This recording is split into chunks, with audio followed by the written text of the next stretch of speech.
Good to have you all here. Happy Halloween. We're live.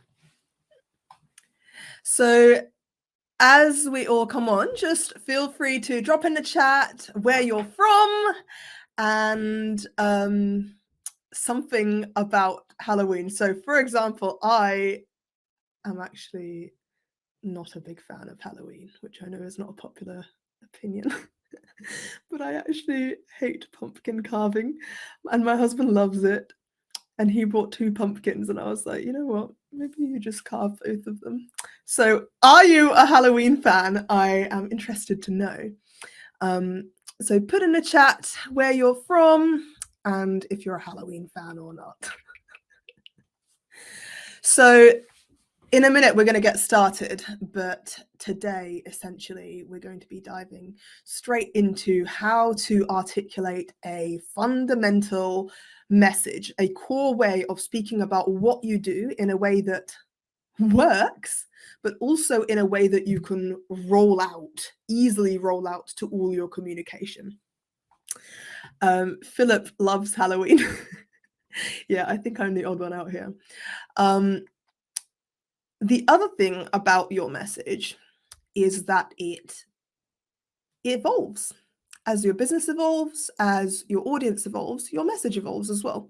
So that's what we're going to learn today, is how to learn to articulate your fundamental message and change it as your business evolves as well. Hey everyone, see you jumping on. So put in the chat where you're from and also how you feel about Halloween, because I was just saying I'm not a fan. Though there was this one Halloween where I think we were exceptionally mean. We had Ferrero Rochers in the house, and we hadn't specifically got them for like trick-or-treaters. But what happened was I was like, I don't want to give away the Ferrero Rochers. This is like, I think within the first 4 years of like me moving to the UK, because I moved over when I was 16. And so I wasn't really like that familiar with the tradition. And we put Sprouts in the Ferrero Rocher packets and ate the Ferrero Rochers ourselves.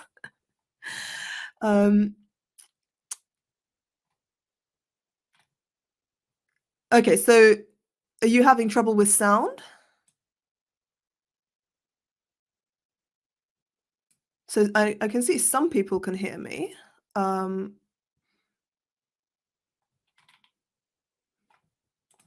me just type in the chat. Is everyone having trouble with sound?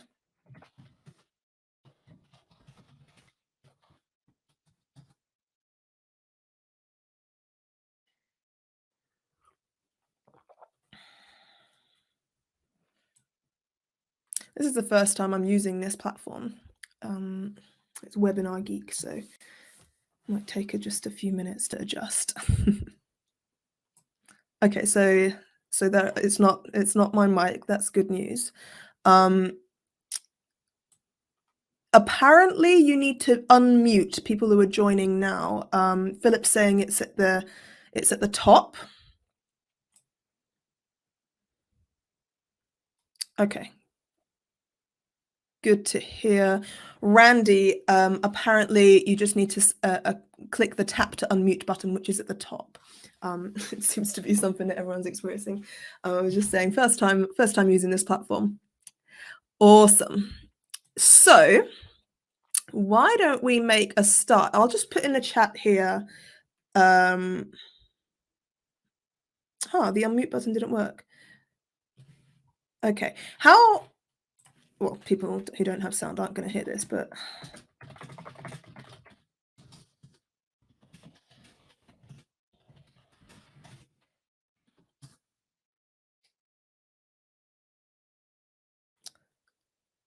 okay.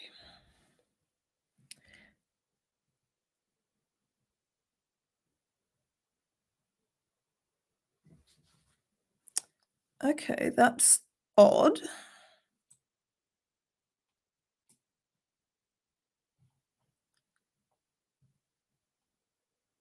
Some people have sound, some people don't. Would it be helpful if I literally just dropped a Zoom link and we switched to Zoom?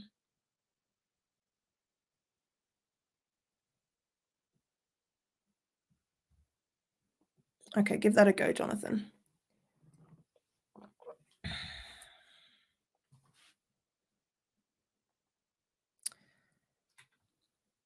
Sorry about that. I'm not sure why that's happening.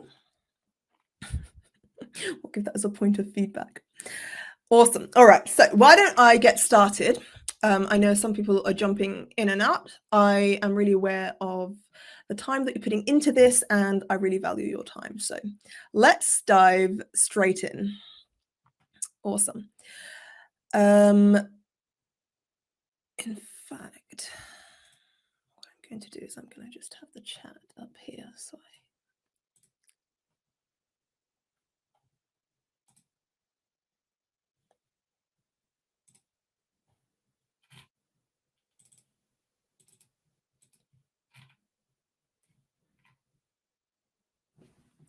Chrome was okay. So, oh gosh. All right. So people that just joining, there's an unmute button at the top. And if that doesn't work, try changing your browser. And hopefully that should fix what we have. All right. So I was just saying, I was giving a quick summary of what we're covering today.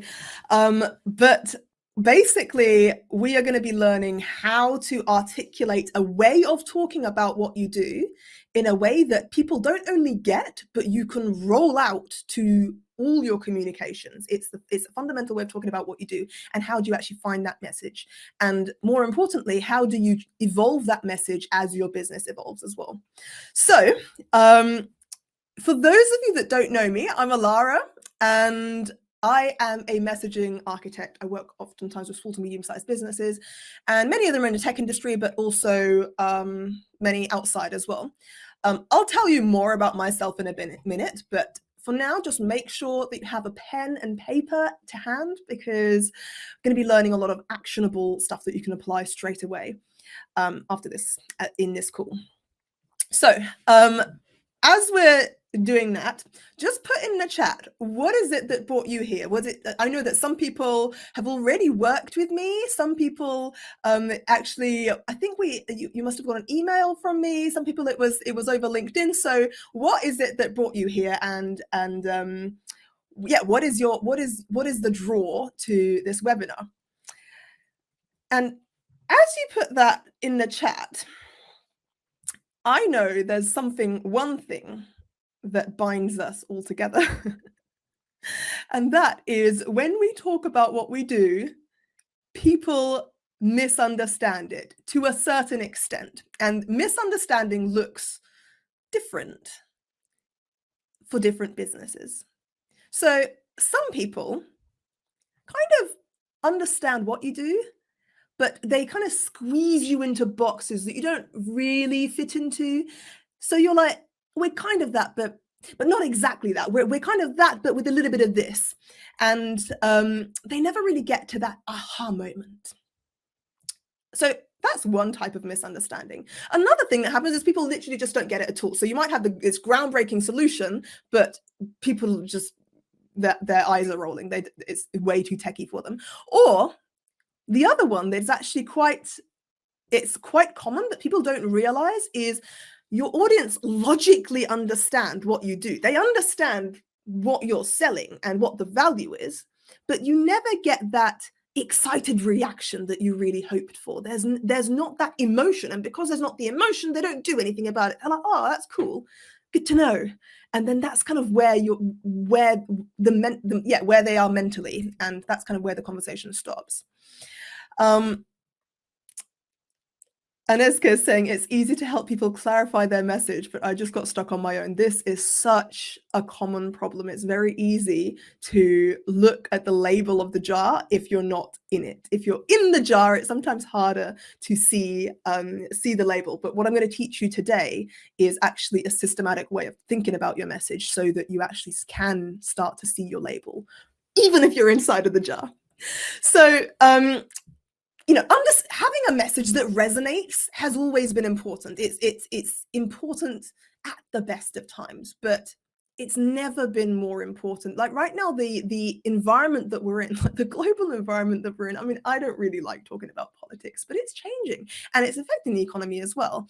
And oftentimes when you start to go into an economic downturn, in most industries, not all industries, but most industries, demand starts to fall. And it's not something that we have a huge amount of control over, but what ends up happening is budgets get slashed and kind of people do a lot more due diligence. So it's just it's not as free flowing. And what I've seen is that companies have one of four ways of reacting to this. Maybe you can add more if you think of any as I go through these. But number one is do nothing, right? Keep going as normal. And that's what most companies are doing. They're used to what they're doing, what they did worked in the past, and they will just keep on doing what they did.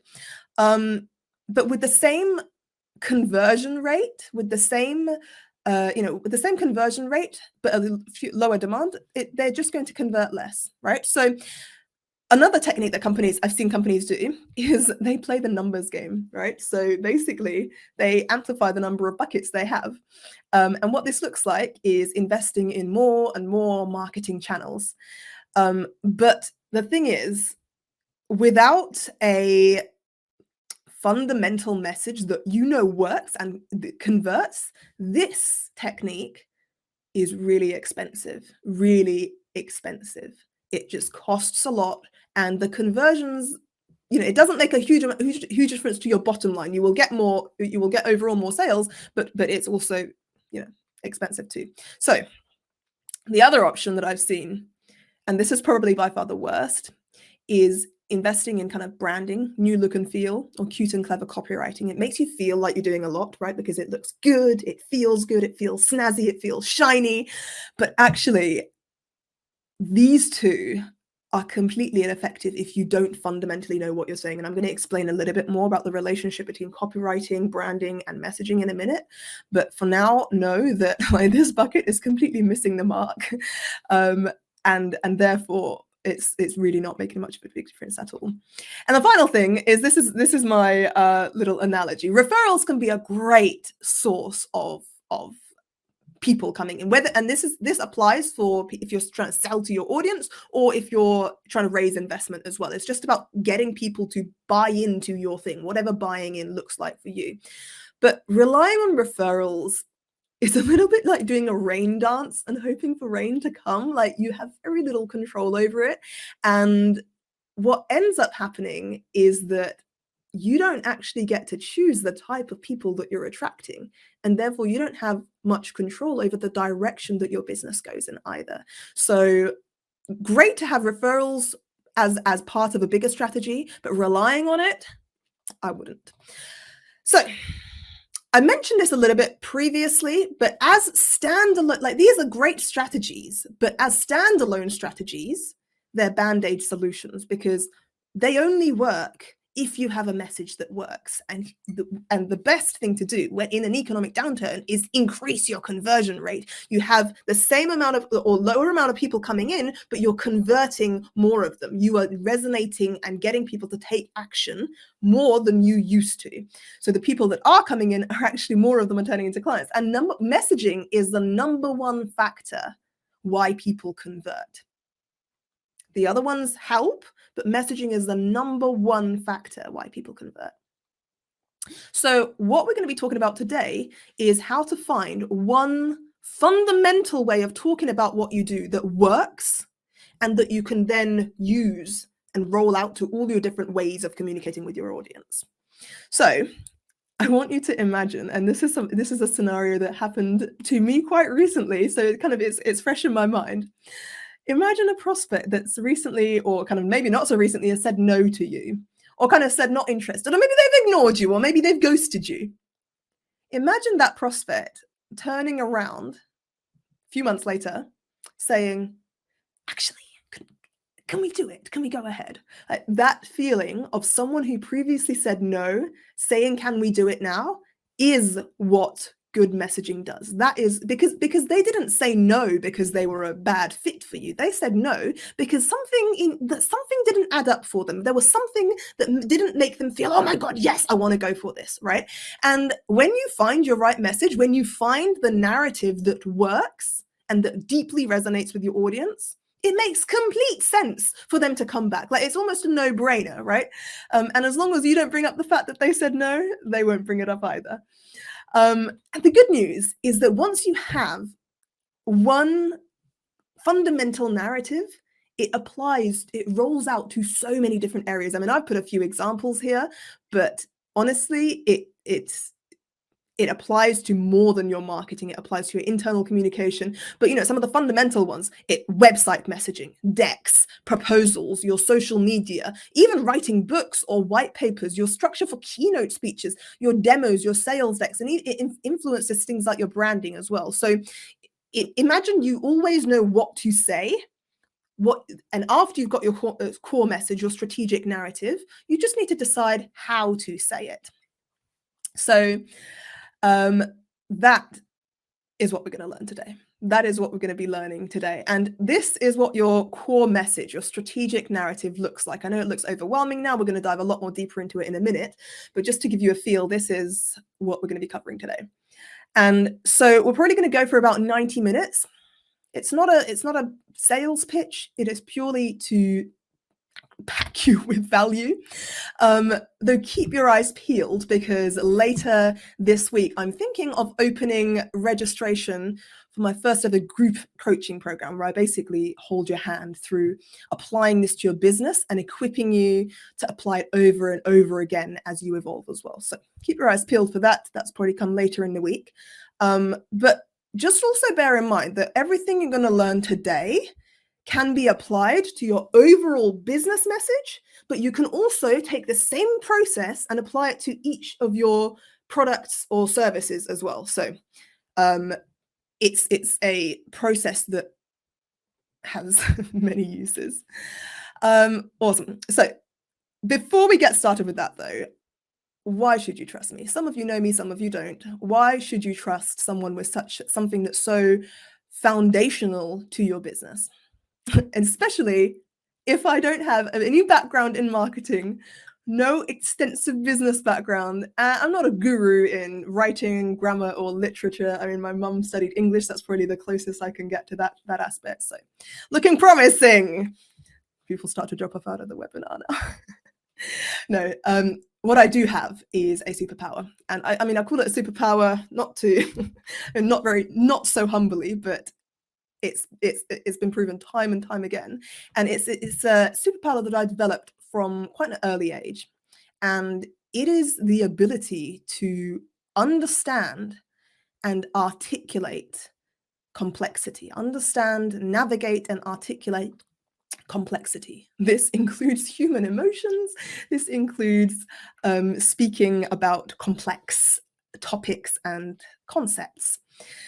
It started when I was really young, and I was actually brought up with parents where there was a lot of kind of emotions, lots of silent wars, lots of kind of unspoken about things. And me and my sister were kind of like the ones that ended up almost in some ways like acting a bit like therapists.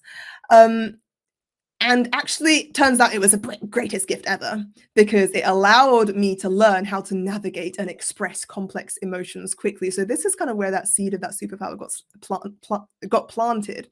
Fast forward quite a few years, when I graduated from university in geology, and I was feeling pretty lost in what to do with my life, I decided I was actually going to go to Australia. And this was a year where I promised myself I didn't plan anything for the year on purpose until I actually went on the trip. And there was only one rule, and the rule was I was going to make money doing things that I like. And one of the things that I ended up doing was working for a company called AdventureWorks, where I basically took teenagers on wilderness excursions, right? And on these wilderness excursions, it could be hiking, it could be rafting, we had lots of heart-to-hearts, and the point of the heart-to-hearts was kind of helping them transition into adulthood. And this is where I really found what drives me. What I realized was life is not worth living unless you connect to the juice of it. And the juice, when I say the juice, I mean, that could mean a lot of things. I mean, the essence of life. But for me, that juice comes when people can connect to this gold they have inside and also see the gold in people around them as well. And I know that's pretty abstract, but it's something that it's really like, up till this day, it is why I do what I do in my messaging work as well. But it didn't start off as messaging. After I kind of had this realization, I actually became a gap year coach. Paul, yeah, if you're still having audio problems, I don't know why, but I will send you the recording. You'll get it straight after this call. I'm really sorry about that, but have you tried a different browser? So I started my own business as a gap year coach.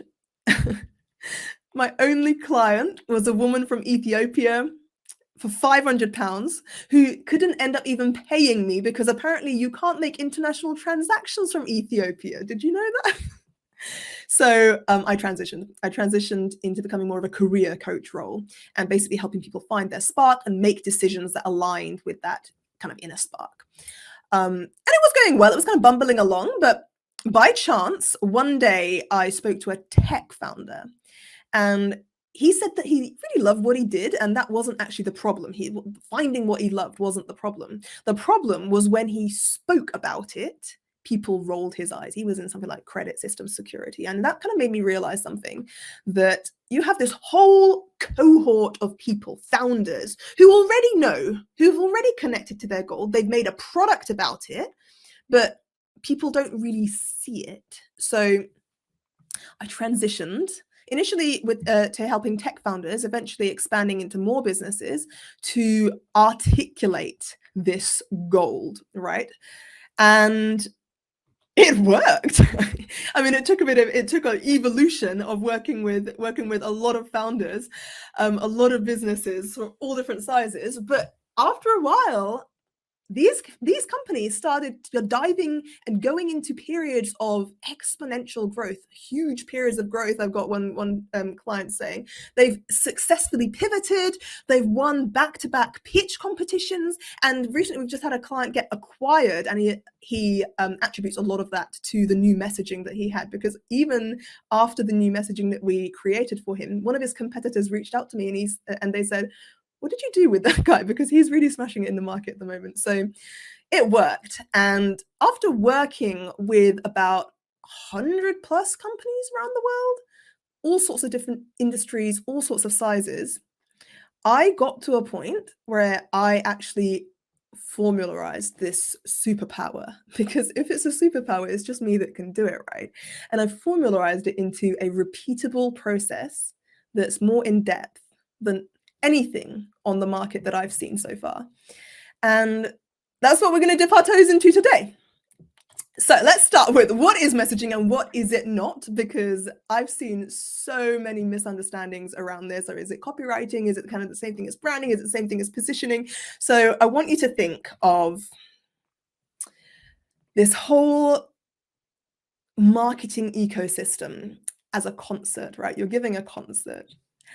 And your positioning would be things like the basic event logistics, like the venue, the genre of songs you're going to play, the type of audience you tend to attract, right? So in business terms, this is things like your service category, your ideal client, what makes you different. It's like the fundamental pillars of where are you positioning yourself in the market. Then your messaging is kind of the equivalent of the songs that you're going to play at this concert, right? So you wouldn't turn up to a concert without having composed or decided any of your songs, right? On what songs you're going to play. You just wouldn't do it.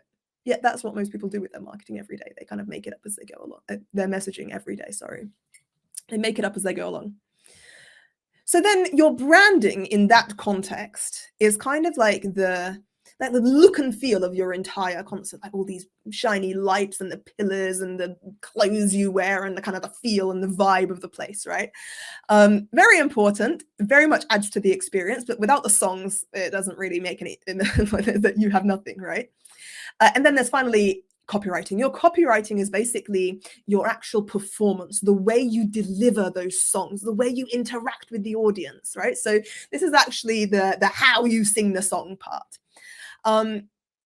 And the reason I use this analogy is because it gives a good sense of what order to focus on them in. This is the order: positioning, messaging, branding, copywriting. Do not work on your copywriting or your branding before you got your messaging. Do not work on your messaging before you understand your positioning. And positioning and messaging are quite closely related. So oftentimes what people will find is as they work on their messaging, positioning elements will start to become clear in their mind as well. But one thing that's definite for sure is that you wouldn't get the same person to work on your event logistics, compose your songs, do the performance, and sort out all the lighting and the look and feel of your event either, would you? So make sure that you're looking at these as separate individual stages. And I just want to set the standard here. When I say good messaging or messaging that works or messaging that lands, I'm speaking of nothing less than impossible to misunderstand and irresistible to act on. Nothing less. Now, let me just let that sink in for a second. Impossible to misunderstand and irresistible to act on. That's what we're aiming for here. And that is what you should be aiming for with your messaging as well. And there is a formula that helps you achieve such a great message, which is what I'm going to walk you through today. You have three main ingredients: a deep-seated emotional connection, backed up by an unmistakable logical explanation, and then delivered in an engaging story flow. When you have these three elements, you have a message that's impossible to misunderstand and irresistible to act on. So when you look at people's messages, that is kind of what you it usually boils down to kind of these three areas, right? So it's either way too confusing, and so it's not it doesn't have that irrefutable logical clarity. So you end up with responses like, I have no idea what you do. Oh, okay, so you're XYZ. Or it just doesn't have any soul, right? So it's like it creates this like, so what reaction. Or it's just so self-centric that your audience is like, looks like you've achieved a lot, right? Not sure where I come into it. Now I'm going to give you some examples of good and bad messaging in a second, but let's dive into how you work on each of these individual elements, right? So speaking to a deep-seated emotional need. I want you to write in the chat, what is the last thing that you bought? What's the last thing that you purchased that you can remember? The last thing I purchased is a snack. I recently went vegan, and it's tough. Like, it's tough finding food, and you have to like check everything. And so I bought a snack that I knew was vegan. And the thing is, when I didn't buy the packet of biscuits that I bought, I didn't buy that. I bought an emotional comfort blanket out of the stress of not finding, not being able to find snacks that are appropriate for me, right? So kids' socks, sweatshirts. So what did you really buy when you bought those? Like when you bought kids' socks, I mean, Neil, I don't know, I don't really know the story, but is it, let's say your kids need new socks because they got loads of holes in them, holy socks. What you're really buying there is, what is the emotional need that you're meeting? Like what you're really buying there might be something like peace of mind as a father that your kids have warm feet, or peace of mind that you don't need to worry about buying more clothes within the next, few months again, or buying new socks within the next few months, sweatshirt, a bottle of whiskey, right? What's the emotional need behind that? A coffee, what's the emotional need behind that? So every decision you ever make meets an emotional need. Every decision. And this is actually kind of way to do with how our brain is structured. I mean, I won't dive too much into it, but basically the part of our brain that's in charge of emotions is also the part that's in charge of taking actions. That's why it's very easy to just go to the shop and be like, I just want some biscuits and I'm just going to get some biscuits. But the thing is, when it comes to actually justifying your decision, and oftentimes with the things that you're selling, people can't just make impulsive decisions and buy it without consulting anyone. They kind of need to speak about it and justify it. That's when they need to rationally think about, why am I buying this? So emotions are connected to the part of your brain that's to do with actions, but the part of your brain to do with actually justifying decisions and speaking and language needs a bit more of a rational approach. This is why we have this emotional connection backed up by a unmistakable logical explanation. This is why, because it's literally that's how our brains work. So let's go, a few examples of businesses. When my clients are buying messaging, they're not buying messaging. They're buying this sense of feeling seen, or this sense of feeling valued by their audience, and all the things that leads to. When IT company clients aren't buying IT services. In fact, put in the chat, what do you think when someone buys from an IT company? What is the emotion that they might be meeting? And you'll see that there's no like one emotion that everyone meets, and it'll depend from company to company. But just give me a guess. What is the emotion that someone might be trying to meet, IT manager or a CEO trying to meet, when they buy from an IT company, IT services? I'll wait. Internet security, ease of mind, Jap, you've got it. So this is the thing, like in the realm of emotions, there's no words like cybersecurity. There's no words like, there's no technical businessy words. There's just emotions. There's just feelings, ease of mind, getting rid of the fear of dealing with complexity. Yeah, they're buying a feeling of someone watching their back, someone having their back, so they don't have to worry about all this technology world that can be completely overwhelming. And when companies pay for a recruiter, right, what are they actually buying? I mean, one option, I've just been working with a recruiter client, and for them, it was the feeling of being connected to the best in the industry. They were buying a feeling of being connected. That was the fundamental emotion. And it's the same with your clients too. If you have people who have paid you, they have bought because you have met an emotional need, even though your message might not have spoken to it. That's why they bought from you, because at the core, they believed that you were going to meet a need, an emotional need that they were feeling. If they didn't feel it, they wouldn't be convinced to buy from you. So when you can actually get your message to speak to that emotional need, it's almost like when on the radio, when you're just kind of like, everything is noise and you got that, and suddenly you find a radio channel and it actually is something you want to listen to. You're like, oh yes. And then you might be jamming in the car. That is the feeling. That is what you're doing when your message speaks to the emotional need that someone has. So how do you do that? How do you find what is the deep emotional need? Because oftentimes people try to guess, like we've been doing here. I was asking you to guess what the emotional need you think someone buying from an IT company would be. But guesswork, it's not going to get us very far. Yeah, market research. Ask your clients. Ask your clients. They are the ones who bought from you. Now the trick is this: your clients probably don't know logically what the deep emotional need was, so you can't just walk up to them and say, "Hey, what was the subconscious need that you were trying to meet when you bought from us?" So you need to find a way of wording these questions. So there's a lot of different ways that you can ask these questions, but I kind of boiled it down to 3 main questions that you can ask your clients, and you can literally do this straight after this call, just straight away. Number 1, what was the frustration you were experiencing to make it relevant to buy from us? And how was that pain affecting you? This starts to get them back into the emotional state that they were in when they bought from you. And it might not give you all the answers, but it's going to start to give you some clues. And if someone wasn't the decision maker, or like your client, kind of the decision maker's changed, the person who made the decision is gone, that's fine. You have a few other questions. Question number 2, now you've been using this solution for a little while, which parts of the solution do you find most value in? Why? And how has it made a difference to how you feel day to day? Now, this is where you're starting to get them to describe feelings when they started working with you. So they might start describing kind of like tangible value, like, I really like this feature that you have, or this feature that you have. And that's why you need to have the backup question. How has it made a difference to how you feel day to day? And obviously you need to adapt these questions depending on your industry.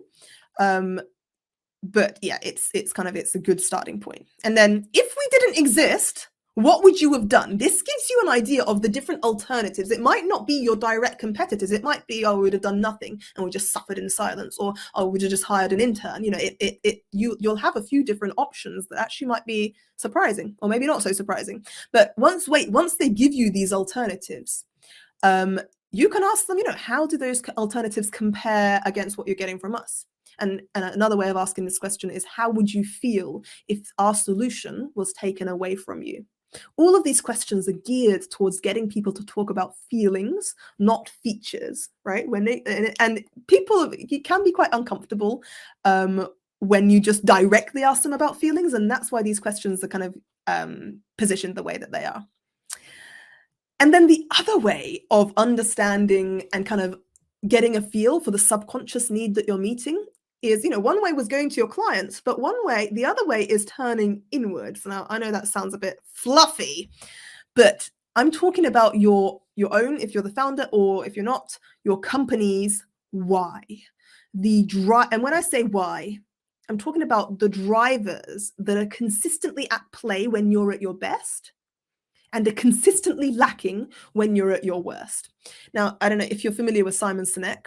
This might be kind of quite a familiar concept, or it might be a new concept. If so, I really highly recommend watching this TED Talk called How Great Leaders Inspire Action by Simon Sinek. Dives a lot deeper into this, but just to give you like a 2-minute overview of it. Companies like Apple or Tesla, right? Like, how is it that Apple gets to charge thousands for their computers while PC is kind of very much in this commodity space of like, people compare price? Or Dell, right? Would you go and buy an iPod or a kind of an equivalent from Dell? Dell is a computer company, right? So how is it that Apple was able to separate themselves from this commodity and create this incredibly loyal following who are willing to pay thousands for them? They spoke to a feeling rather than just selling their product, right? And the feeling, and it's even in their slogan, think different. The feeling that it's speaking to is people who question the status quo push the human race forward. Apple released this video like years ago called Think Different. And it basically is an ode to the people who think differently in the world, and how these people who sometimes can be seen as crazy are the ones that actually push the human race forward. That creates a sense of belonging. If that is the need that they're creating a community around, that creates a strong sense of belonging. And same with Tesla, right? I mean, you have lots of brands selling cars. You have lots of, I don't know how many brands there are selling spaceships, but when you hear Elon Musk talk about these companies, he's very rarely talking about rockets or cars. He's talking about a feeling. Right. And this is kind of something that he said in a recent interview. The thing that drives me isn't that I want to be, is that I want to be able to think about the future and feel good about that. I was reading a book about Elon Musk the other day, and another way that he worded it was like, I want like the future to be a good, like somewhere that my kids look forward to, rather than somewhere that just feels like doom and gloom. Right. So, and here's a few real life examples from my clients. This is a client that actually is an IT company. And this is something that he said in our Why Discovery session. It took a lot of questions and distilling to get to this point, but I'm good at technology at my core. I'm good at technology, but at my core, it's about helping people and businesses find ways to be more proactive in their lives. It's the feeling of staying ahead of the curve, the feeling of being proactive. That is the feeling that he's generating in his clients. And different IT companies, this doesn't have to be for all IT companies, but for him, that's the case. And just to give you an example of how this translates into the actual message that is outward facing, this ended up being his website headline: transform your technology department from a cost center to a strategic growth tool within 90 days. So he's not saying I help you be more proactive. He's not just copy and pasting his why, but what he is doing is that feeling is guiding the direction that they're taking their message in. Another example is a client that I've just worked with, and they graduated about a month ago, 2 months ago. And their Why Discovery session, this is literally a quote for what they said: Amplified superpower is people. It cares about helping people realize their potential as if it was their own. And as a result of that, Amplified is great at making people feel safe, supported, and fulfilled in a way where they go on to flourish. And I worked with them quite intensively. I saw in their team culture this feeling of kind of supporting people. And I also interviewed their clients, and their clients, they kept on saying it was this feeling of kind of having an extension of your business. It was this feeling of kind of someone just making sure that you're on the right track. The feeling that they were eliminating was doubt. That's the subconscious deep feeling that they were speaking to, was the doubt of running your own business and trying to run your own marketing. That's what they were eliminating. And that's kind of how that translated to their headline: grow without the doubt, where you make the right decisions. We remove the work, day-to-day work off your plate, and also we get to visibly prove your growth as well. So this is how your why starts to show up in your actual message. You don't have to copy and paste it, but it's the feeling that you're speaking to. So how do you find your why? Because it's certainly not by sitting at a table and saying, okay, so what's our why? And that's the most natural thing to try first. But oftentimes when you sit down and try to find your why, you end up kind of articulating what you think people want to hear, as opposed to actually what's driving you. And at this point, some people start to say it doesn't matter what your why is. You just need to articulate. You just need to match up with what people, what the emotion that people want to meet is. Your audience wants to meet is. But the thing is, you have a soul too. Like, people are buying into the feeling that you're oozing off, and you can't help what feeling you ooze off, right? And when I say ooze off, that's what I'm speaking about, the values that you just can't help but radiate. So that's why it's important to understand and own what these values are, because you're not going to be able to shapeshift just because someone wants a completely different feeling. And if you have clients buying from you right now, they're buying from you because they resonate with that, with those drivers that you're oozing off. So it is important to look at it from both sides. Ask your clients and then also articulate what's inside as well. Here is a really handy way of starting to understand your why. Look at the top 5 moments that you're most proud to have contributed to someone's life with your business. And if you're the founder, you can even look outside of your business as well, because it's your personal values that really are the business's values at this point as well. But look at those top 5 moments where you're most proud to have contributed to someone's life. And you can ask, what is it about that moment that made me so particularly proud compared to other moments? Why am I so particularly proud of this moment? And that'll start to give you some feelings of what that why is. All right. The thing is, emotional connection works even if your product isn't fundamentally different from your competitors, because your competitors aren't doing this, right? And if your product is fundamentally different, then it gets people hooked enough to care about actually the logical aspects of why your product is great. So that is the emotional connection piece. Do we have any questions particularly relating to articulating these and speaking to the subconscious emotional drivers of your audience? I'll just stop there a second.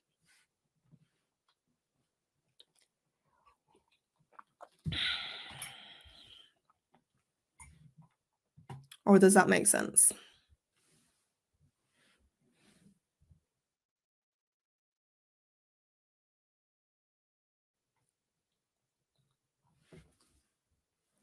All right, let's keep going then. So the second aspect is backing your message up, your emotional connection up, with an unmistakable logical explanation.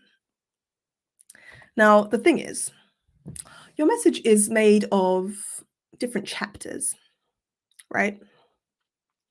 And when I say chapters, I'm speaking about the different angles of looking at what you do. What is the physical, tangible thing you're selling versus the value of it, versus who you're selling it to, versus the pain that you're solving. There's lots of different angles of looking at what you do and different aspects of it. But most companies, this is what their message looks like. Everything is tangled into everything, and they kind of like pull it out and improvise on the spot. And what this tangled yarn obviously is a metaphor, but this is what it looks like in real life, right? This is a website of a previous website of a client before we worked on their message. Headline that speaks to all the different things that they do, basically a list. Lots of big blocks of text explaining the hows and the whys and the whos all mixed into each other. This is another one, right? So it's not as busy, but vague and hype worthy words like innovation at its finest. Like, what does that mean? What does that it delivers nothing, right? It's very generic. So it's kind of, people either zoom into the techie aspect or they zoom out, so it's a massive umbrella statement. Or this is another one, previous website of a client, and yeah, overwhelming blocks of text, because when you don't have your message untangled, this is what happens. You want to deliver it all as this. Okay, so here's our wire of big ball of yarn, everything mixed in together. Just take that and you'll get the general idea. So we need to find a way of untangling your chapters. And most templates that you see out there are either really, really simplistic. They're like, okay, so what do you do? Why should I care? How do you do it? They ask simple questions like that. And oftentimes you need a lot more of it. It's a lot more nuanced. So this is what the different chapters that you have look like. Now, I know that it looks a little bit overwhelming to begin with, but the reason that I do it this way is because it allows you to be really intentional and consistent with what you're saying. So, for example, if you were writing a proposal and you're kind of trying to talk about the process, you might talk about your customer journey. In fact, what I'm going to do is I'm going to stop presenting, and then I'm going to share my screen on my computer, and that'll give you a bit more of a closer up view, and we can zoom into some elements of this too.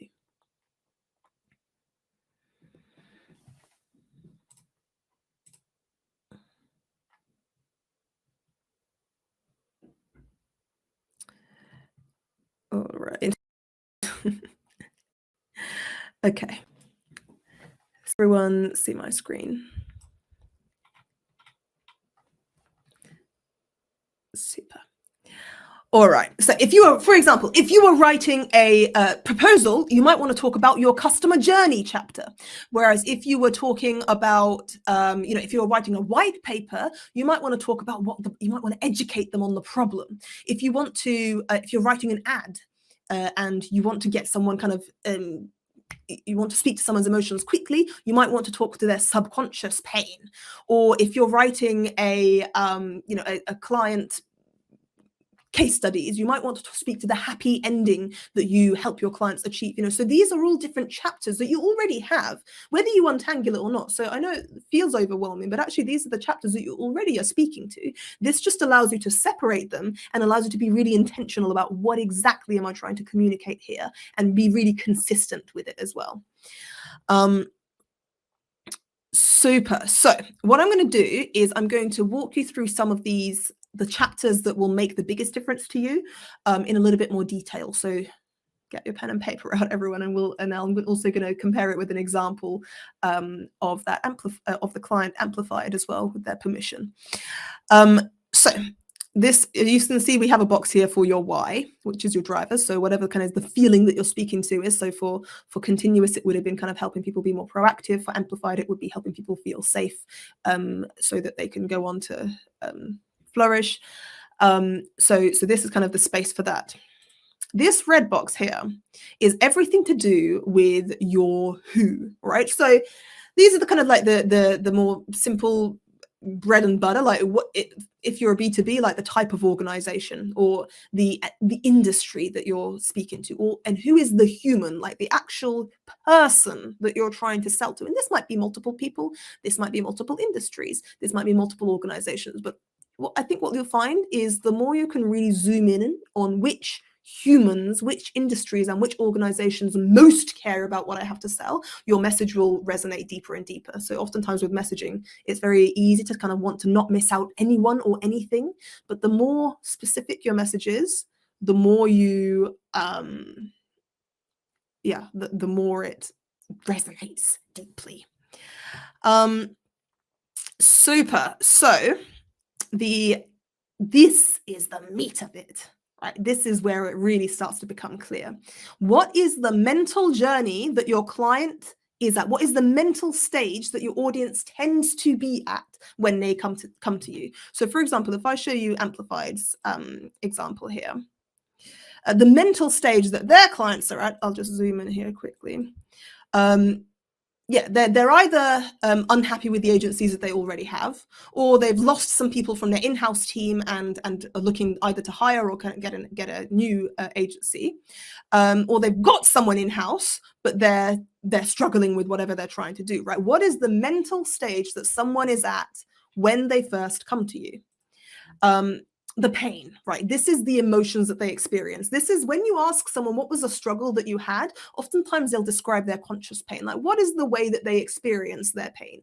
And then there's the subconscious, the underlying feelings that they're really trying to meet. So I'll give you an example because it kind of illustrates a lot easier than describing the theory. So Amplified's clients, they might, they might be experiencing pains like not growing fast enough, or kind of increasing pressure from investors, or kind of their executives about not being efficient enough and running initiatives that they can't justify, right? These are kind of things that you can see from the outside and you can be like, yeah, that is something that they're struggling with.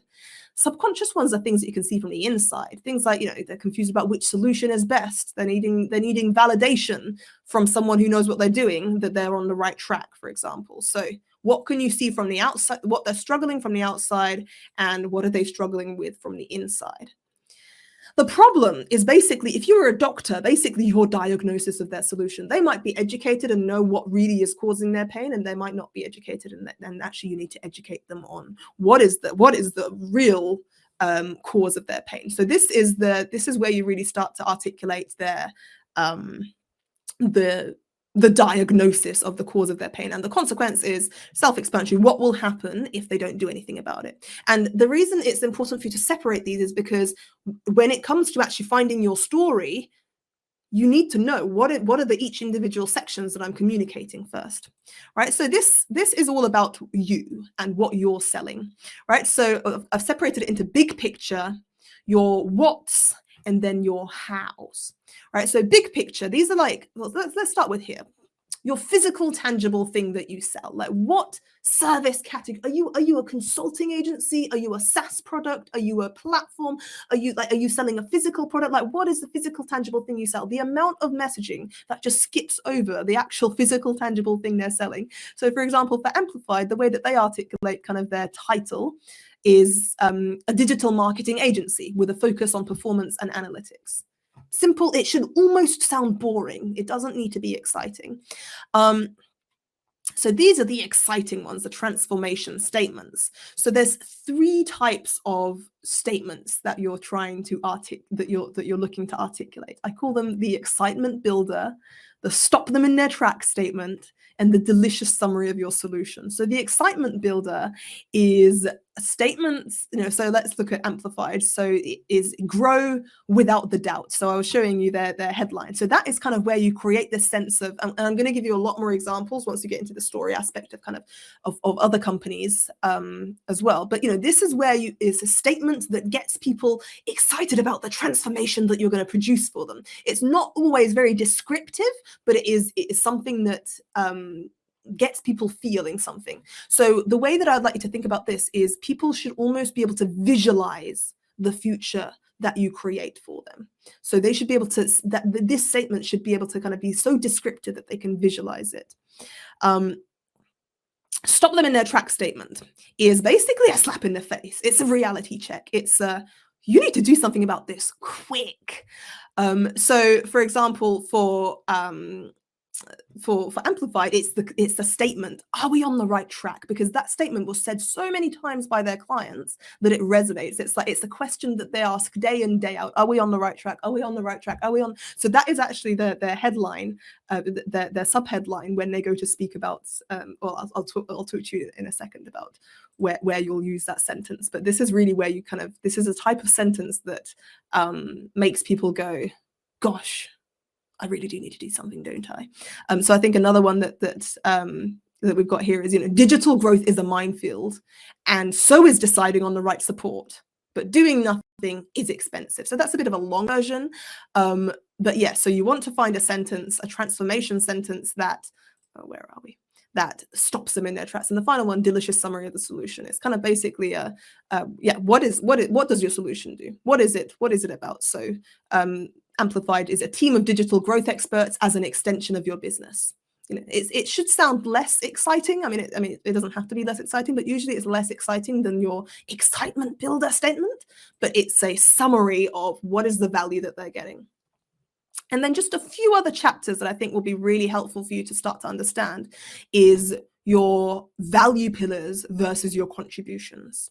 Your contributions is basically, and I want you to think of the number 3, because oftentimes, like out of all the clients that I've worked with, there's only been a handful where it's not been 3.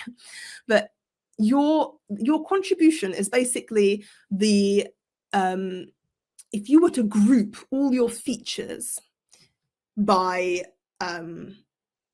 how it's most relevant to your clients. And if it's a product, obviously it'll be your features. If it's a service, it'll be kind of the different areas that you're the different types of services that you offer. These are your feature or service groups, and your value pillars are the value that someone gets out of each of your service groups. So I'm going to just give you an example of a client that here we go. Yeah, so find your perfect contact center, right? Without a doubt, without trade-off, without stress. You don't need to understand the whole context of this right now, but really what I'm trying to outline here is, without a doubt is a value that they get. You find the perfect person without a doubt. And under this, you see unbiased assessments and matches. That is the contribution. So the white headlines are the value pillars, and the orange headlines is, what are we doing to deliver that value pillar, right? It's really important for you to separate these two. So you want 3 value pillars and 3 contributions. And the way you find that is by listing out and grouping them into 3 major groups, and then finding the value that is associated to 3 of them. And just in the interest of time, they're the major ones I want you to think about at the moment. But, you know, happy ending, like what is the final big picture result that people get out of it? Adjectives, what is the nature in which you deliver your contribution? Like, is it, so for example, this is the adjectives for Optivity. You don't pay a penny because we get the payment on the back end. We're 100% vendor agnostic, and you get ROI in record time. You know, so what is the adjectives, the nature in which you deliver your context? What are the different contexts that your solution applies to? For some businesses, it's just one specific context. For some businesses, it applies to actually all sorts of different contexts. So what are the tools that we use to deliver? And then buyer journey, customer journey, packages and pricing, and how are you different? And this I want to say something about the differentiation. This isn't different from your immediate competitors. This is different from that question we asked to your customers where we were saying, what would you do if we didn't exist? It's those alternatives. Hiring an intern, using an Excel spreadsheet, or doing nothing might be your 3 real competitors. So make sure that you're differentiating against something that your customers actually really care about. And then finally is your elevator pitch. So this is kind of this final, very, very little thin slither at the bottom. And your elevator pitch is basically an amalgamation of the different chapters that you've already articulated, but this is a good formula that you can use for that. So I help your who. So I help these companies from this industries experiencing this pain. So oftentimes you can describe an external pain at this point. To this service category. So I help founders who struggle with getting people to understand what they talk about, what they do, to talk about what they do in a way that is impossible to misunderstand and irresistible to act on through coaching programs, so that they can finally get people to buy into their offering with minimal resistance. For example, just made that up on the spot. That's not actually that's not actually the elevator pitch I tend to use. But so does this start to give you an idea of the different chapters that you're trying to untangle your message into? And what you end up with is this core message map. And you can use this core message map as your internal document. Everyone can come back to this message, come back to this map, and literally, what am I trying to talk about today? I'm writing a white paper. You know what? I'm really trying to describe and diagnose the problem that they're experiencing. Everyone knows what the fundamental points that you're talking about when you're talking about the problem is. So it becomes this kind of internal Bible, That's why I call it a map, right? So let me know if you have any questions about that. And then the final stage is delivering all of that in an engaging story flow. And this is important because all of your core message chapters doesn't mean anything unless you have an effective way of delivering it. And so when I talk about your engaging story flow, I'm talking about your fundamental core message, your core narrative that you then repeat in all your different communications. And why do we go on about storytelling? Like, why does everyone go on about storytelling so much? Because it's literally the way that we think and digest information. It's ingrained in us from back when we were cavemen times, and we don't have any control over it. And even if some information isn't delivered in a particularly effective story format, we will still make a story out of it. Has anyone ever had someone start to type a reply to your text, and you see the 3 ... come up, and then the 3 ... disappear?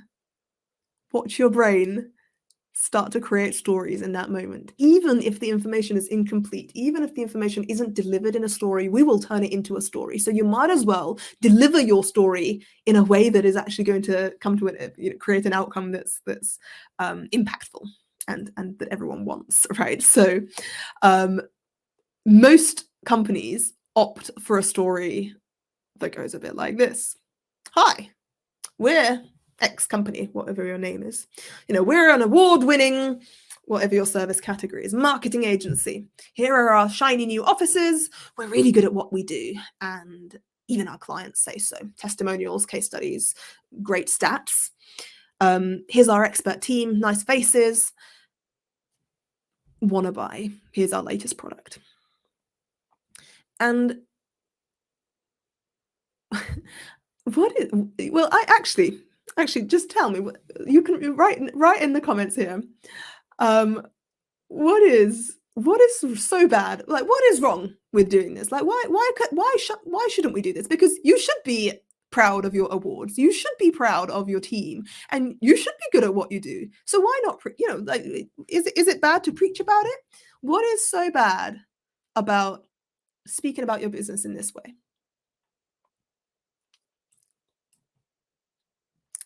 I'll wait.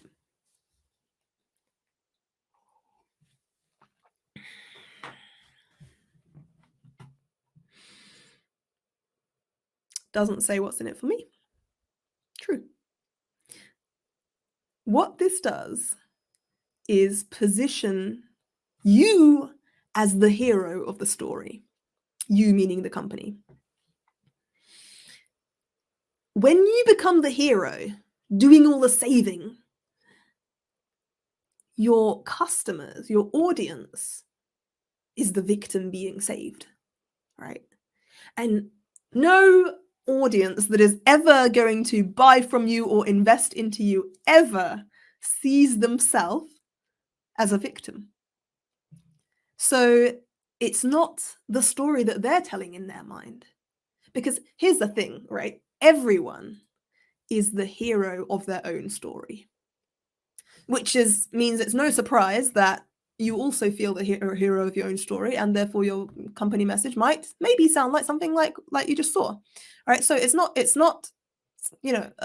unnatural. Like, no one's judging you for it. But if you really want to start to inspire action, you need to speak in the language that your audience is thinking in. And what language are they speaking in? They're thinking of themselves as a hero. And heroes don't need other heroes. They don't see anyone else as a hero. They are the hero of their own story. The only thing that heroes look for are guides on their journey, right? We've got a Dumbledore, we've got a Gandalf, we've got a Yoda. And they aren't lecturers. Like, they're not attached to teaching you something. They aren't salesmen. Like, they're not attached to selling you something. They aren't preachers, right? There's no attachment. They just have the experience, and they know they can help you. That is what you want to position yourself as in your message. So you want to tell a story that makes them the hero and you the guide. And this is how you do that. So you want your strategic narrative. This is the formula for your strategic narrative. Now, these are just kind of reminder sentences. I'm going to walk you through in a little bit more kind of with examples what these actually mean, right? But just to kind of, if you want to note them down, you first grab their attention. You make them feel something. And then you provide a container in which you are going to deliver that promised land, right? You get them excited, and then you say, and that is through this, a no bullshit explanation of, is it coaching? Is it a SaaS product? A container. Then you start to emotionally prepare them by creating a sense of urgency, creating a sense of empathy. And I'm going to show you with examples what these will look like. And then you introduce your solution. And then you sell them on the value of your solution. And then you break the logistics down, and then finally tie it into their happy ending, like the final happy ending. That becomes your fundamental story that you can repeat in your website homepage, in your decks. So this, I mean, I'll walk you through kind of different stories, but we'll start with the core message map. This is kind of old website. And the reason I'm using websites is because oftentimes your website homepage very closely reflects your strategic narrative. And if it doesn't, it should. Oftentimes your kind of sales text very closely reflect, like almost one-on-one, the flow of your strategic narrative. So that's why I'm kind of using the website as an example here. So this used to be their old website, your partners for efficient digital growth, performance marketing, data tracking, analytics for scale ups. They were listing their services here. You get what you do, but it's not particularly exciting. Our approach, description of what we do, lots of stats, and then listing, and look, we're great, and then kind of our values. The thing is, whenever you feel the need to list your values, this is literally like copying and pasting your why statement. It's not very effective when you just talk about these are our values, right? So this is actually their new narrative. They have a headline, grow without the doubt, right? They're speaking to that subconscious pain, and they back that up straight away with what is the physical, tangible thing they're selling. Your exciting headline should go hand in hand with your kind of the title, the physical, tangible thing you're selling. Digital marketing partners specializing in performance and analytics. And then they have, because of their website, they have kind of a summary of their value pillars. Often, so this is kind of how the website and the strategic narrative varies a little bit, but kind of this is their intro. Exciting headline, and then a no bullshit explanation of what are we giving you here. And then they go into this section, the priming section, right? So this is how you create the sense of urgency and empathy. Are you on the right track? It's a looming question that their audience is almost paralyzed by, and then they go into this like little paragraph that talks about how basically, growing across markets is not easy, but it's also paralyzing to know what to do about it. Like, it's also paralyzing to know what options are the best for you, because all the options feel like you're kind of trading something. You're either trading time or scalability or the level of expertise or personalization. Basically, with us, you get the best of all worlds, right? So they create this sense of urgency and also empathy. We get the pain that you're feeling. So that's why it's really important for you to kind of understand the external pain and also the subconscious pain. And then once they've created this sense of urgency and empathy, then they go into the solution. We're an intimate team with world-class experience, team of digital growth experts that do the thinking as well as the doing. This is kind of their summary of the solution sentence. It kind of summarizes the value that you're getting, and then they go into their value pillars. So this is kind of like, hi, we know what we're doing. Here's our value pillars. So these are the 3 pillars that we talked about. Make the right strategic decisions with confidence. And then the description here is their contribution. So these are the value pillars. And then the description is how do we provide that value? Remove the day-to-day of your campaigns off your plate, visibly prove the growth. And the final happy ending result is you get to consistently achieve that drive you forward while reclaiming your time and peace of mind. Right? So big difference. Yeah. So let's start with another example that's that I was showing. So this is Optivity's old website. Making connections, delivering results, right? What does that mean? Does that make sense to you? Optimizing and building your brand by connecting you to the best companies and solutions in the contact center world, right? It's very wordy and you kind of have to really decode it to see what they're saying. And then they go into a big paragraph of explaining everything to do with everything. And then they go into kind of where we work. This is a new website, right? We match you with your perfect customer service partner and get it right the first time. This attention grab, this is how they get people excited. Do you see how these sentences are very descriptive of the future that they're buying into? And then they have, the design of this, I think probably could be a little bit better, but they have these sections where kind of it's a bit cut off here, but it's overwhelming to upgrade or outsource customer service solution. Luckily, you're not alone. What features or size do I need? What budget is appropriate? How do I assess if a solution is right for my company? So these sentences are all designed around priming someone to create that sense of empathy. You're not alone. And then they go into that section where they summarize the solution, introduce their solution. We help you find the perfect custom contact center vendors. And then they go into their value pillars, right? So they sell them on the value. So with this example, we can go into their adjectives. So this is what I mean by break down the logistics. So depending on your company, depending on what's important, different. It might be your adjectives. It might be kind of the simplicity of your process. But yeah, what is it that makes working with you so particularly frictionless, basically?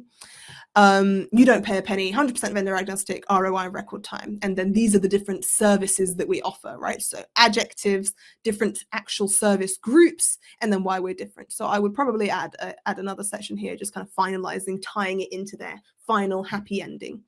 And this is kind of how, you can see that the website homepage follows the flow of your strategic narrative, but on a website homepage, you might want to add a list of services, whereas in your strategic narrative, list of services is probably not, you don't need your list of services in your strategic narrative. All you need is grab their attention. This is the container that you get it in, empathize and get them, create a sense of urgency. We have this solution. This is how it's valuable. This is how it works. This is how it will, the final end result for you. So let's just have an example. So this is the old website of that client that just got acquired. Had a vague headline, solutions layer, vague description, diving straight into very wordy explanation, and then diving into lots of complex graphics that attempt to explain how they work. New website, right? Upgrade your marketing, unleash your potential. Now, I think this has changed a little bit. They've kind of tightened this up a little bit, but they back this kind of excitement builder sentence up with this creating urgency. What worked in marketing yesterday doesn't work today. That's a reality check sentence, right? The marketing landscape is changing and adapting has become crucial for survival. And this is where they educate them on their audience on the problem. This creates that sense of urgency. And then they go into their solution summary, your digital marketing transformation, the holistic approach to upgrade your marketing driven by real world results, right? So their value pillars, set your foundations right, become an agile marketer, create a high performance culture, and then their contributions. We set your foundations right by helping you with your tech.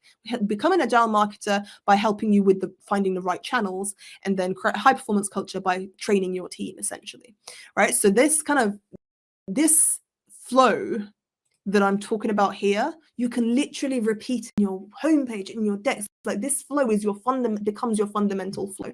So you can create a slide deck that basically speaks to each of these elements, and that becomes your central document for your flow that you can repeat throughout different collateral. So one thing to notice, to just note, is do you want to lead with your, basically, how soon do you talk about how you're different from your audience, from the other competitive alternatives? How soon do you start to differentiate yourself? Because some markets it's really important, and some markets it's just not so important. For example, with Optivity,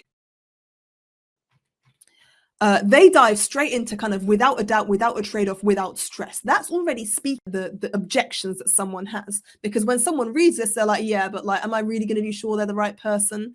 Am I really, like, how much is it going to cost? Or like, is it going to be a really stressed, so they're already kind of starting to handle objections of other people that they've tried to solve this problem with. So they led kind of partly with their differentiation, whereas Canton, they're not competing with they're competing with speed of the market changing. So they go straight into, this is the value that you get from working with us. So depending on kind of how mature your market is, and how kind of, and this is why kind of that mental stage chapter is important, because that's where that's when you can understand, like, are people coming to you already worried about kind of how the different options, or are people coming to you mainly just worried about their problem and how to solve it, right? So depending on that, that's kind of how you decide if you speak to your differentiation straight after that empathy section. And that's it. That is how you create a story, your fundamental story that you then roll out, and basically now you know what you're saying. You just need to find different fun, experimentative, relevant to the time ways of talking about how to say it. So in an ad, you might find kind of a creative way of demonstrating that by a skit, whereas in your website, it might be kind of a little bit more direct, speaking your strategic narrative, literally word for word, right? So and one thing I want you to remember is, just because you sell the same thing as your competitor doesn't make your story the same. Most likely, they don't even have a very good story, but your stories will vary depending on the type of people you attract, and also where you want to position yourself. Maybe you're focusing on kind of people that feel this specific pain. So it's not just one story per solution. It's a story per each unique business. And it's about you finding your story for your unique business as well. So just to wrap up, this is what you do now. Oh, I see I've got 2 ones here. These are 5 steps. But yeah, interview your clients, speak to your clients, calibrate to their language, and also try to understand their subconscious drivers as best as you can using those questions. Articulate your why, and this is best. You can do this kind of exercise best with a partner, like almost like brainstorm those 5 moments that you feel most proud of. Then start to fill out your core message map that I showed you. And you can kind of create your own version in a PowerPoint. Like it doesn't have to be anything too high tech. Then find your story flow using that outline that I showed you, and then test it. You can test that story flow using message testing tools like winter.com. And it basically what they help you do is, it's not an A/B test. Like, you don't get, oh, I like this, I don't like this. You get actual people commenting on what is resonating, what's not resonating, what do they find confusing. So you can check that out a little bit more. I won't dive too much into it now, but this process works, you guys. I mean, this is Tatiana. She has a company called Great People Management, and she was saying, for the first time in 20 years in business, I can connect with anyone using this messaging. And 2022 is looking to be much, much better than 2021 in terms of revenue. And she'd just gone through this process at the end, like final part of 2021. And this is Keith. He basically helps people quit their 9-to-5, start their own businesses. And he says, it's the investment that keeps giving. New crystallized messaging brings inbound leads, represents who I am to perfection, and continues to pay off months and months later. This is what happens when you have a message that is foundational, that works. It's a force multiplier. Like, it literally means all of your activities now like, this is what we were talking about at the start, like all of your marketing channels, all of your branding, all of your copywriting now become amplified. Like, they actually work, and it's so much more efficient. So this is Paige. She actually runs this recruiting company that I was talking about. She says, my company encompasses multiple revenue streams, and my messaging was becoming confused, in part because of fast growth. I needed a clarifying voice to articulate my messaging in a way that would act as a guide for my business moving forward. I literally grew up as a human and a CEO throughout this process, and I had to hire another team member to handle a new business volume. I mean, how amazing is that? Like, it's when you have so many different offerings, it can be so easy to become commoditized. And when you can actually articulate a message that where you reclaim the space that you want to be in, you get to choose the direction you want to go in and grow in that direction. I mean, Paige is doing really well at the moment. And this is just finally, this is Danielle.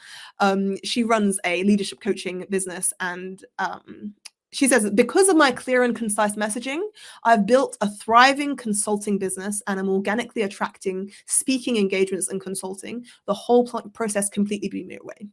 So all this to say, it works, you guys. I mean, this is, if you can follow this process and actually commit to creating your strategic narrative,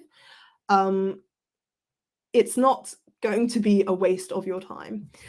So with that said, I'm just going to go back to the chat and answer any questions that you have. And also, just to let you remind you guys, over the next week or so, I'm probably going to be opening up the registration for a group program that I've never run before. I usually work one-on-one. And this is basically where I walk you through how to do this process for your business, and also how to repeat this process over and over again as your business evolves, or for different products and services that you have as well. So just keep your eyes peeled for that. I will stop sharing and come back here. All right. How are we doing? Let me know if you have any questions. How has that landed for you? Has that resonated? Have you found that valuable? Or was it all gobbledygook? Jim is saying, this is great information, but when selling a commodity like I do, my products are the exact same as my competitors, like a can of Coke, same Snicker candy bar. I know that my difference is on our service, and without pain at their end, there is no reason to talk to me. Absolutely right, Jim. That is, without pain, without your audience experiencing pain, no one will ever be able to sell anything. Like, it's, so that's, you're correct. As far as I know, you basically sell vending machines to companies, don't you? So your customers aren't the people who buy the can of Coke. Your customers aren't the, so they're not buying Coke or Snicker bars, right? What is it that they're actually buying? Are they bringing more convenience to their audience? Let's say, I don't know, like, I mean, I'm making it up, but yeah, vending service. So let's say, making it up, train station buys your vending service. What is it that they're not buying? They're not buying the Snicker bar. They're not buying the Coke. So what are they actually buying? I mean, let me just take a guess. Like, this is just me, I'm just riffing here, but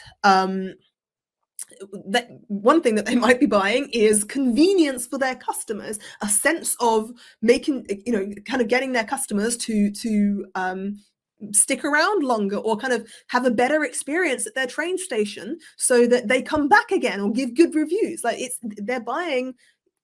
they might be buying a experience to basically making their customers' experience lives easier. So I would really actually do that exercise where you interview your clients, because I think you'll be surprised they're not buying cans of Coke. And you're completely right. The thing that makes a difference is your service, and your service might be the value pillar. Your value doesn't have to be the actual vending machine itself. Your value can be, we deliver vending machines faster than anyone who ever has. We look after it, and you keep, a lot of the profits. Making that up, but you don't need to hide behind the fact that you're selling what everyone else sells. Yeah, you're selling a can of Coke, but that doesn't mean that you're not meeting an emotional need. And it's just about finding what that emotional need is, and then understanding what is the values that really people are buying from you, because it's not the can of Coke. Awesome. Neil saying super useful, already playing with different parts of my message in my head and suddenly they make a lot more sense. I'm so glad to hear that, Neil. That's what this process starts to do, is you start to have these aha moments of, actually, I could just tweak this bit and tweak this bit. Sometimes it's not about having a complete reboot. Sometimes you got a lot of the elements in your message already. It's just about kind of thinking about it in a bit more of a strategic way so that you can be intentional about, okay, so right now I'm wanting to grab attention and I have my excitement builder sentences A, B, C. These are my 3 options, so I'll go for this one in on my website headline, right? So sometimes it's just about kind of organizing them in a way that actually becomes workable. All right, so Jonathan, the Coke machine on the 3rd floor is always full. The Coke machine on the 1st floor is always empty. I work on the 1st floor, super annoying. Can you do better, or is your competition really that good? Love it, love it. So that's it, you guys. Thank you so much for coming. I will probably be reaching out to you over the next few days and basically inviting you to jump on a one-on-one call with me if you would like to, if it's relevant for you. But have an amazing rest of your day. We've even finished 5 minutes early. I was like, I really don't want to go over, because I know how annoying it is when you like plan something. So we did it. Thank you so much for coming, and I hopefully will catch up with you soon. Have an amazing rest of your day. Take care.